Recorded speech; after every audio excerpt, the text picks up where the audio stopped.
പരിസ്ഥിതി സംരക്ഷണവും ജൈവ കാർഷിക സംസ്കാരവും കൂടുതൽ അറിയുന്നതിനും വരും തലമുറയ്ക്ക് ഈ അറിവ് പകരുക എന്ന ലക്ഷ്യവുമായി കടിയിരിപ്പ് ഗ്രേസ് ചാരിറ്റബിൾ ട്രസ്റ്റ് സ്നേഹസ്പർശം വയോജന കൂട്ടായ്മയും ഗ്രേസ് ബഡ്സിലെ കുരുന്നുകളും ചേർന്നാണ് വ്യത്യസ്തമായ രീതിയിൽ പരിസ്ഥിതി ദിനാചരണത്തിൽ പങ്കുചേർന്നത്.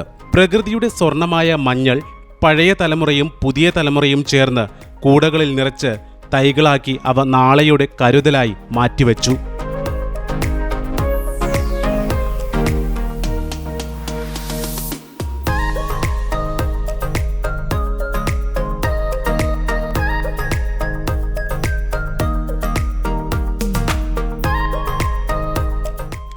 മികച്ച അധ്യാപകനുള്ള ദേശീയ അവാർഡ് കരസ്ഥമാക്കിയ പരിസ്ഥിതി പ്രവർത്തകനും ഗാന്ധിയനുമായ TM വർഗീസ് ഫലവൃക്ഷ തൈ നട്ട് ആഘോഷങ്ങൾ ഉദ്ഘാടനം ചെയ്തു.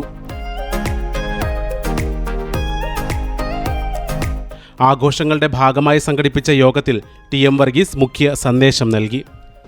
നമ്മുടെ വീട്ടിൽ താമസിക്കുന്ന കുഞ്ഞുങ്ങളുടെയും അച്ഛൻ്റെയും അമ്മയുടെയും മുഖത്ത് ദുഃഖമോ സന്തോഷമോ തിരിച്ചറിയാൻ നമുക്ക് കഴിയാതെ വണ്ണം നമ്മൾ അകന്നു പോകുമ്പോൾ ഇങ്ങനെ ഒന്നിച്ചിരിക്കാനും പാട്ടുപാടാനും കൂട്ടുകൂടാനുമുള്ള അവസരം നഷ്ടപ്പെടുത്തിയാൽ ഇതിൽ പരം നഷ്ടം വേറെയില്ല. തേനും വയമ്പും. ഒരു കുട്ടി ജനിച്ചു കഴിയുമ്പോൾ അവൻ്റെ വായിൽ നാക്കത്ത് തേനരച്ചു കൊടുക്കും. എന്താ ആഗ്രഹം?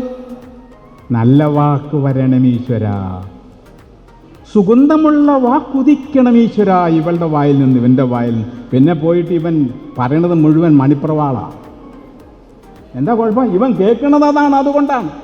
അപ്പോൾ ഒരു കുട്ടി പോലും മോശമാകാൻ ആഗ്രഹിക്കുന്നില്ല.